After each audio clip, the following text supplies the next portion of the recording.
Este podcast pertenece a la red Podcast SN.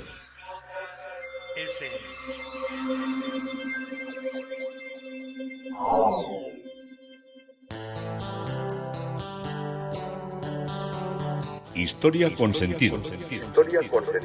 Un podcast realizado y presentado por Juan Carlos González.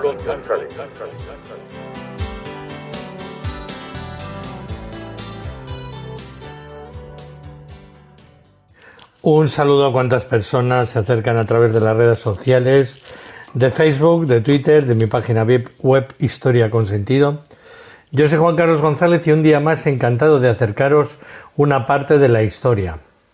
Hoy volvemos al Museo de Arqueología de Estambul y el tema propuesto es poemas, códigos y dioses. Y con dioses vamos a empezar porque estamos hablando de toda esta mitología para que se nos queden más claros los conceptos y si alguna vez, que pueden ser muchas, oímos una historia de algún mito o vemos algún cuadro o vemos alguna escultura, más o menos, aunque no identifiquemos todo, nos suenen. Hoy voy a hablaros de Júpiter y de Io. Io era la hija de Inaco y doncella de Argos. Esta doncella sirvió de sacerdotisa para la diosa Hera, que a su vez era amante de Júpiter. Según nos cuenta el mito, Inaco se vio obligado a expulsar a su propia hija para que así su familia no fuera fulminada por un rayo de Júpiter. Sabemos que Inaco renegó de su hija por un tiempo, pero no pudo aguantar su falta y finalmente mandó a buscarla. Fueron varios intentos de búsqueda, pero todos eran fallidos por diversas circunstancias. Io, por otro lado, estuvo entregada a Júpiter como amante, y esto supuso el ataque de celos de la diosa Hera. Para protegerla de esta poderosa diosa, Júpiter hizo convertir a Io en una ternera y que fuera protegida por Argos Panoptes. Por la intromisión de Hera fue imposible su salvación, manteniéndose así hasta que Júpiter mandó a Hermes, el cual consiguió matar a su guardián, pero no recuperarla, debido a que Hera le puso una sustancia que la martirizaba y la hacía correr sin parar. Esto la hizo viajar por diferentes lugares, donde conoció a Prometeo y algunos lugares de África hasta que pudo, después de recorrer diversos lugares de África, hasta que pudo descansar de su viaje y ser devuelta a Júpiter. Tras volver, tuvo un hijo con él, llamado Epafón. Su desgracia no acabó ahí, ya que al nacer le fue arrebatado por Hera. Podemos enumerar algunas de las representaciones importantes que hicieron los pintores sobre el mito. Es el caso de Correggio, el cual tiene una de las pinturas más representativas de este mito y de mayor calidad. Otra de las representaciones destacadas es la realizada por Ambrosio Viggio, la cual porta una representación más manierista. Resumiendo, Júpiter mantuvo relaciones con Io. El dios la convirtió en vaca para evitar que Hera, celosa, sospechara. Pero esta no era tonta y se dio cuenta de lo que pasaba, así que puso al ciembrazos Argos a vigilar a Io. Esta, ya convertida en vaca, consigue ver a su padre y escribe en la arena lo que le ha pasado. Este se lamenta y decide que hay que juntarla con un toro, pero antes de nada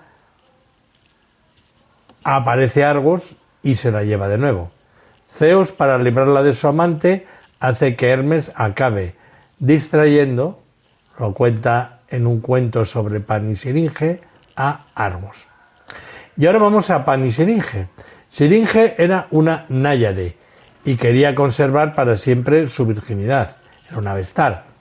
Pan la vio y se enamoró de ella, pero cuando fue a abrazarla, Siringe se convirtió en cañas de un pantano.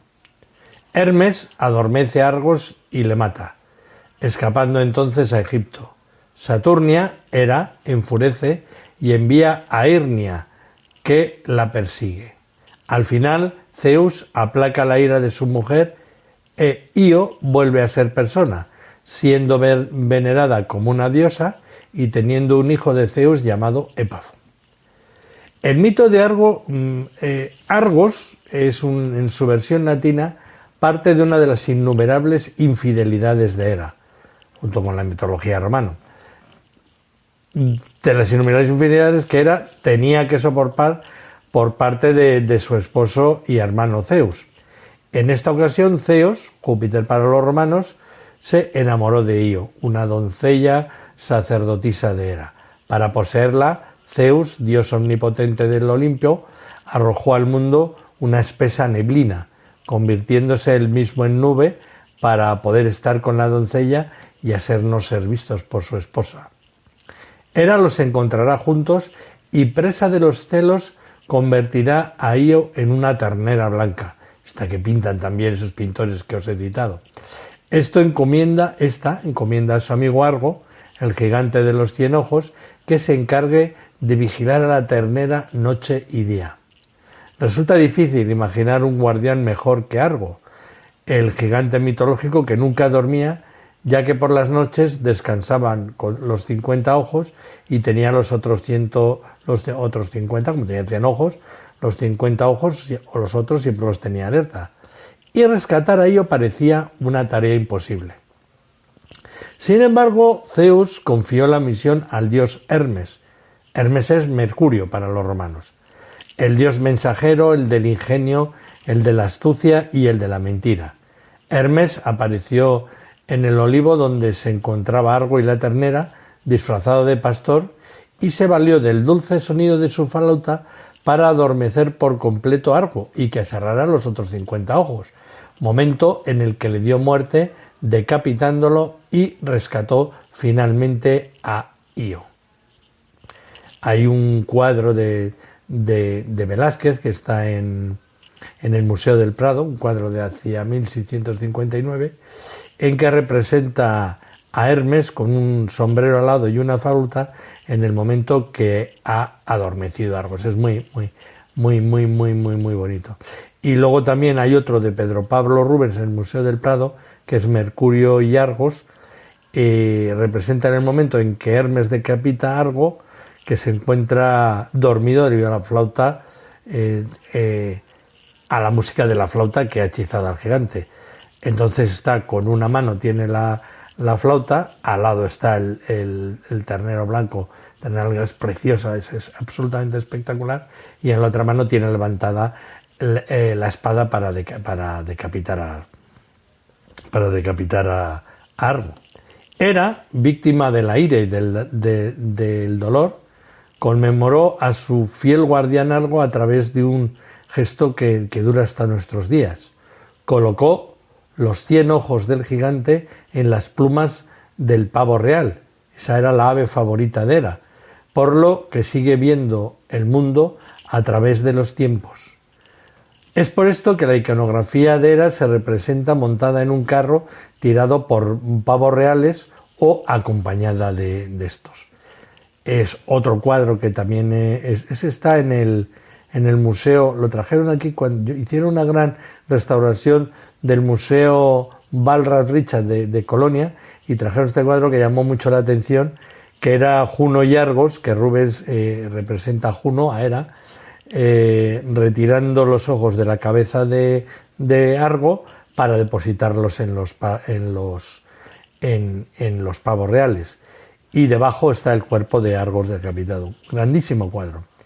Ya veis que presente está todo lo que estamos viendo en la pintura, en el arte. Io no se libró de la furia de Hera, ató a uno de sus cuernos un tábano que le picaba sin cesar, de manera que Io, aún en forma de ternera, corrió por el mundo intentando huir del insecto. Atravesó el mar Jónico, motivo por el que este mar adquiere su nombre, y siguió su periplo por el Mediterráneo y África hasta Egipto, como os he contado al principio, donde Zeus le devolvió su condición de mujer. Historias bellísimas, bellísimas, bellísimas, Hay otro cuadro también de Amigoni, de Jacopo Amigoni, que es Juno recibiendo la cabeza de Argos.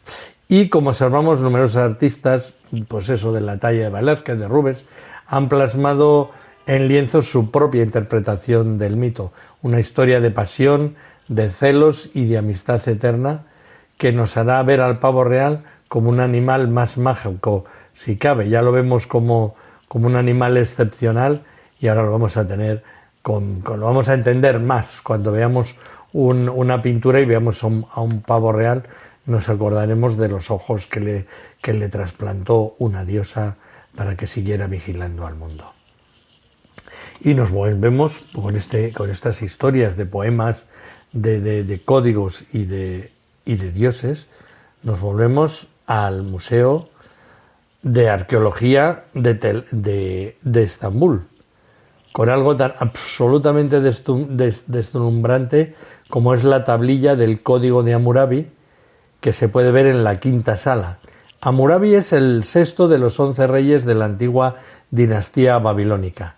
Reinó durante 43 años entre el año 1792 y 1750 a.C. Imaginaros de la antigüedad de la que estamos hablando. Estamos hablando de hace 4.000 años y ya estaban escribiendo ahí en aquella época. El segundo año de su reinado es el año en el que se hizo la ley en el país. El original de la ley fue escrito en una estela de diorita que medía 2 metros de largo, y la estela fue encontrada en Susa y llevada al Museo del Louvre. La ley tiene 282 artículos y consta de 3 partes. Los textos que se encuentran en exhibición en los museos arqueológicos de Estambul es el que se copió en tablas para ser enseñado en las escuelas y utilizado en los tribunales, y se encontró en la ciudad de Nippur. También en Nippur se encontró el primer poema de amor del mundo, que es un poema, es una tablilla de 4.000 años de antigüedad encontrada en la ciudad sumeria de Nippur. ¿Dónde está Nippur? A 150 kilómetros de Bagdad. Esta se encontró en 1889 y el arqueólogo Moazzed Limitzig tradujo la tableta, que fue leída hace 50 años por el sumerólogo estadounidense. Siempre en estos países hay uno que es experto en todo tipo de cosas. Por este profesor Samuel Noam Kramen, en turco. Según la creencia sumeria, era un deber sagrado para el rey casarse con una sacerdotisa una vez al año en el lugar de Enlil, la diosa de la fertilidad y el amor, para mantener la tierra fértil y regar la fertilidad. Este poema probablemente fue escrito por una novia elegida por el rey Susin para ser cantado en la celebración de la víspera del Año Nuevo, y se cantaba en banquetes y fiestas acompañado de músicas, con su canto y con bailes. Otra pieza impresionante es la estatua del rey Salmanasar III, una pieza fechada entre el 858 y 824 a.C. del periodo neoasirio, y en la inscripción el rey se describe a sí mismo como un gran y poderoso rey de los 4 climas, un poderoso y grandioso rival de los príncipes, majestades y reyes de todo el universo. Hizo construir los muros de la ciudad asiria y colocó una copia de su estatua en la puerta de la ciudad. Seguimos recorriendo el museo y tenemos una parte dedicada, cómo no, porque el Imperio Otomano se extendió por Egipto, al arte de Egipto. En el antiguo Egipto se creía que el alma abandonaba el cuerpo al morir y regresaba más tarde. Según la creencia, la vida después de la muerte es normal solo con la existencia del cuerpo.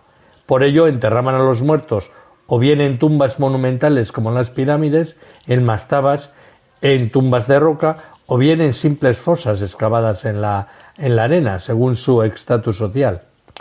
En las tumbas monumentales, la momia se colocaba en 2 o 3 sarcófagos, uno dentro de otros. Se encontraron sarcófagos de madera, con forma humana, antropoide, antropos, hombre, durante las excavaciones en el cementerio de la ciudad de Teban Der al-Bari. Pertenecen a sacerdotes y sacerdotisas del templo del dios Amón, que es peculiar su culto en Tebas. Las superficies interior y exterior de los sarcófagos estaban enlucidas por unas finas capas de yeso y estaban decoradas en multicolores con textos religiosos, con símbolos talismánicos y para que protegieran a los muertos en el más allá, y con escenas mitológicas. En el sarcófago se ven los pies de las momias llamadas de Bak Namut y su gato también.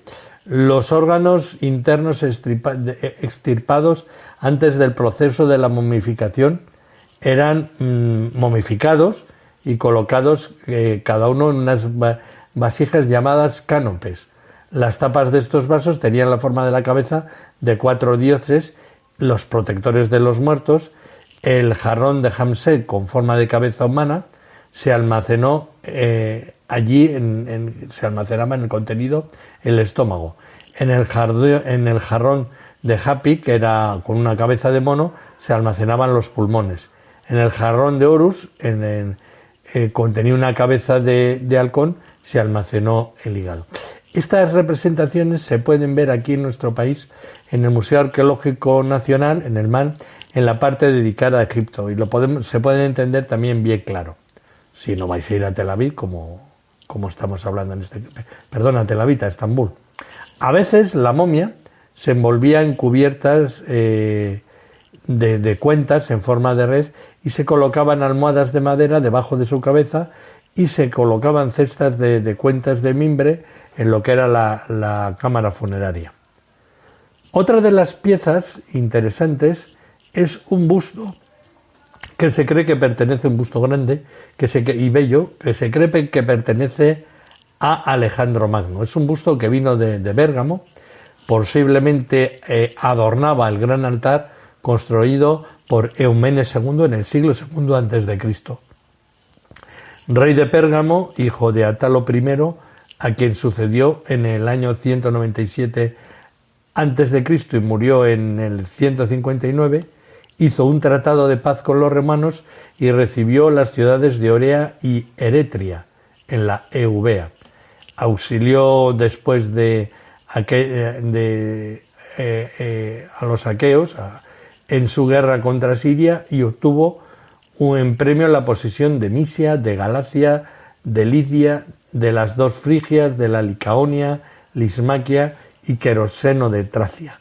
Se casó con una hija de Arícrates, rey de Capadocia, tuvo guerras con Faneces, rey del Ponto, y con Burusias, rey de Bitinia, y conservó la buena relación con los romanos y elevó su corte al estado más floreciente, llenando la ciudad de monumentos, protegiendo a las letras y a las artes, y aumentó su biblioteca, que llegó a ser rival de la biblioteca de Pérgamo, que era la más elocuente.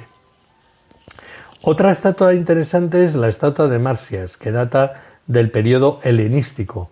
Se encontró en la ciudad de Tarso. Los músculos de Marsias, que se representa como un árbol, colgando de un árbol por los brazos, son llamativos debido a la tortura a la que fue sometido. Tiene una expresión casi físicamente tranquila, pero enojada. Esta estatua en particular debería haber sido colocada originalmente en el centro de un grupo de estatuas, con Apolo sentado a la izquierda y un esclavo a su derecha afilando un cuchillo para despellejarlo. Marsias, el personaje principal de una historia de Anatolia, se representa soportando las consecuencias de su rivalidad con el dios Apolo. Según la historia, Marsias afirma que tocaba su flauta mejor que la lira de Apolo. Después de un empate con Apolo en la competencia de la música, Apolo le dice a Marsias que ponga su instrumento boca abajo y toque y cante al mismo tiempo. Pero Marsias no puede cumplir con ese desafío y Apolo gana la competencia. Enfurecido por el desafío de un mortal, el dios Apolo desolló vivo a Marsias y colgó su piel en un pino. Sin embargo, después de arrepentirse de su ira, rompió su lira y convirtió a Marsias en un río. Marsias es su famoso sátiro frigio, mitad humano, mitad cabra, en la mitología griega. Es hijo de Janis, de quien se dice que inventó la armonía. Ya veis cómo se nos cruza todas las cosas que estamos viendo. Lo importante que es saber de mitología. Hermes vino de la antigua Pérgamo. Fue construido en el siglo II y el original fue realizado por Alquemenes de Atenas en el año 400 a.C.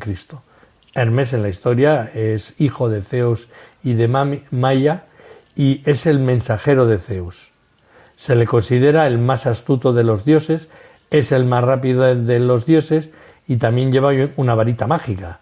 Hermes, que tiene cualidades superiores, se levanta cuando solo tiene un día, según cuenta la leyenda, sale de su cuna, toca una lira que hizo con un caparazón de una tortuga y se divierte, que más se parece a una guitarra, y se divierte con los sonidos que salen de ella.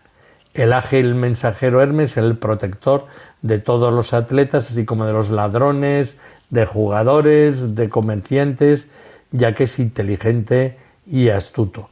Inventó la lira, la flauta, las notas musicales, la astronomía, las unidades de medida y los deportes. Y Hermes se conoce como Mercurio en la mitología romana. El planeta más cercano al Sol, por eso lleva también su nombre. Perdón. Se afirma que Hermes era originalmente Tot en la mitología egipcia y Tot era Idris, mencionado en el Corán. ¿Quién es este Idris que menciona el Corán? Idris es un antiguo profeta y patriarca del Islam y mencionado en el Corán, a quien los musulmanes consideran el tercer profeta después de Set. La tradición islámica ha identificado a Idris de manera unánime con el personaje bíblico de Enoc.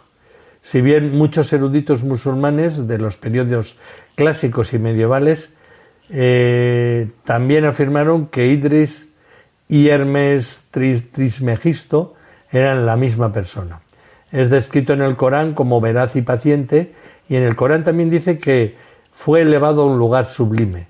Debido a estos y otros paralelos, Idris ha sido identificado tradicionalmente como nuestro Enoc, y la tradición islámica lo sitúa en las primeras generaciones de Adán y le considera como uno de los profetas más antiguos, situándolo entre Adán y Noé.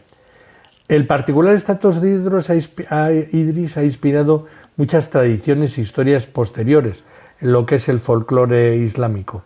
De acuerdo con el hadith narrado por Malik ibn Ananas y que aparece en el Sahih Muslim, se dice que durante el viaje nocturno de Mahoma se encontró a Idris en el cuarto cielo. Las tradiciones que se han desarrollado alrededor de la figura de Idris le han caracterizado como profeta, así como filósofo y como místico. Y muchos místicos musulmanes o sufíes posteriores, incluyendo por ejemplo a Ruzbihan, Bagil y Ibn Arabi, mencionan también haberse encontrado con Idris en sus visiones espirituales. Otra pieza después de esta es la estatua de Tiche, diosa de la fertilidad, encontrada alrededor de Bolu en 1931, data del siglo II. La estatua mide 2,6 metros, fue construida en el siglo II después de Cristo bajo la influencia de las escuelas de arqueología que vienen del siglo IV antes de Cristo. Los antiguos griegos tenían la prudente costumbre de divinizar todo aquello que no podían comprender, como si la sola razón fuera instrumento para secularizar y quizás también para humanizar lo incomprensible. Tiche es una diosa extraña. Apenas se le menciona en la Teogonía de Hesíodo, del año 360, como una de las Oceánides, las hijas de Tetis y Océano.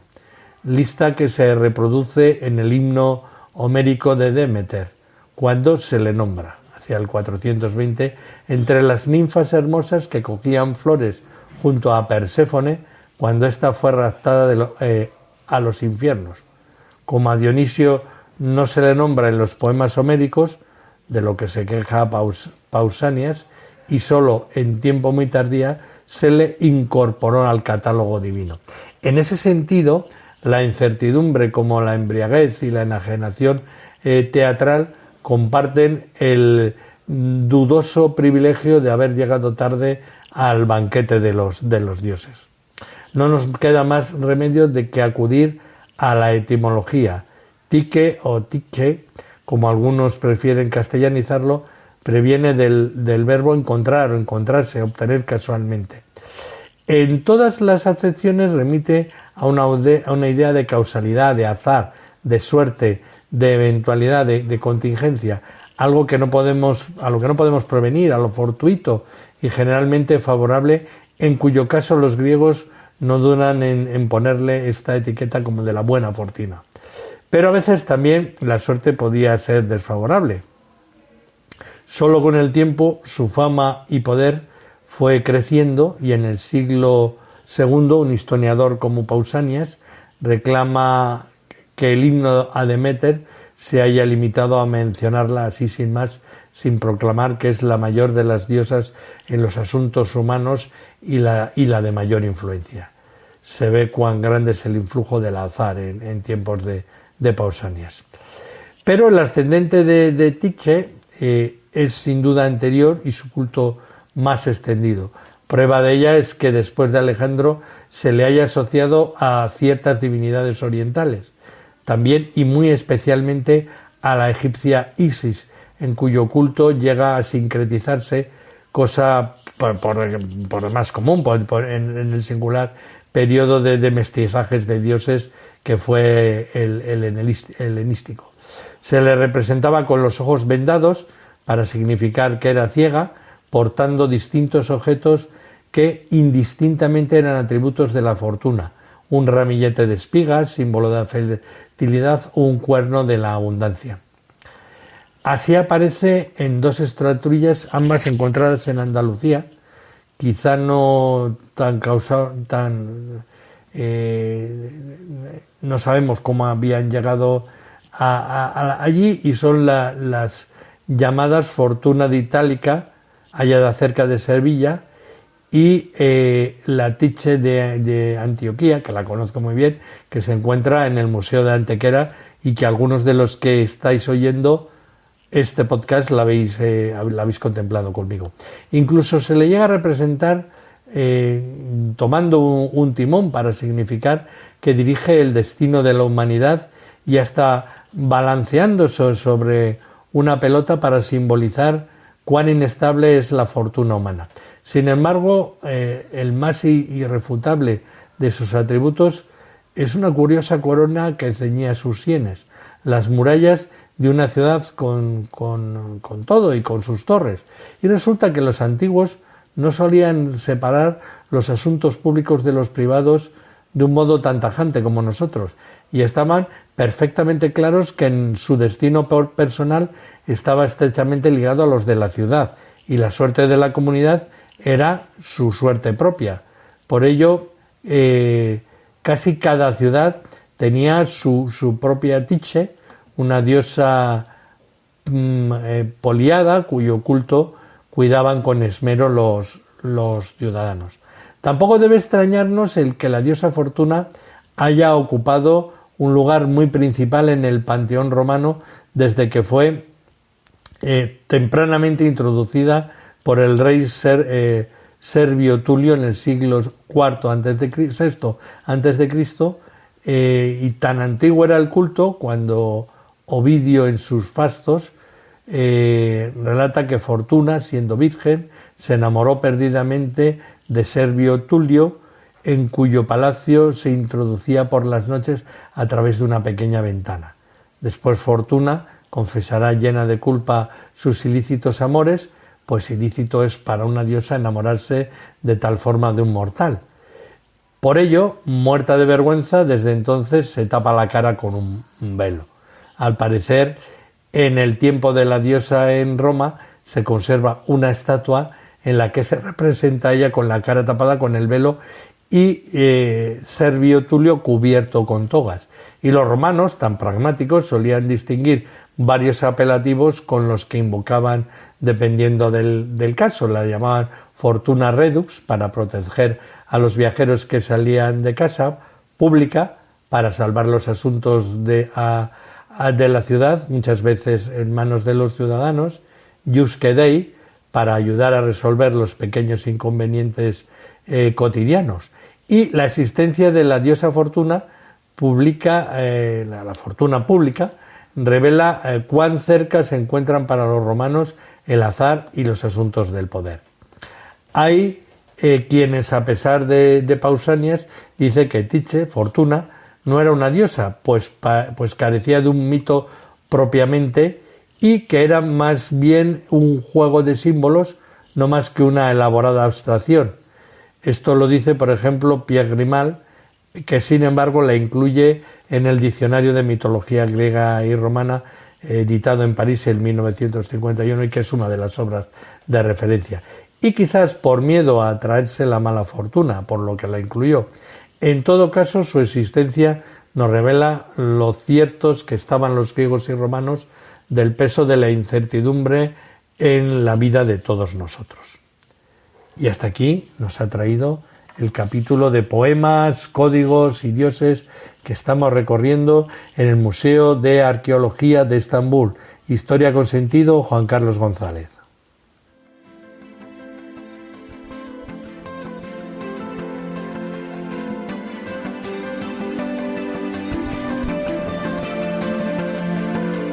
Hasta aquí un episodio más de Historia con Sentido.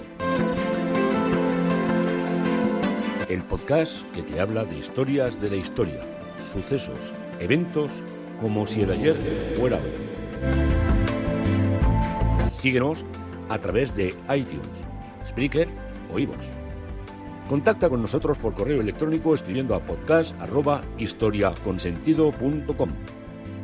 Nuestra web www.historiaconsentido.com.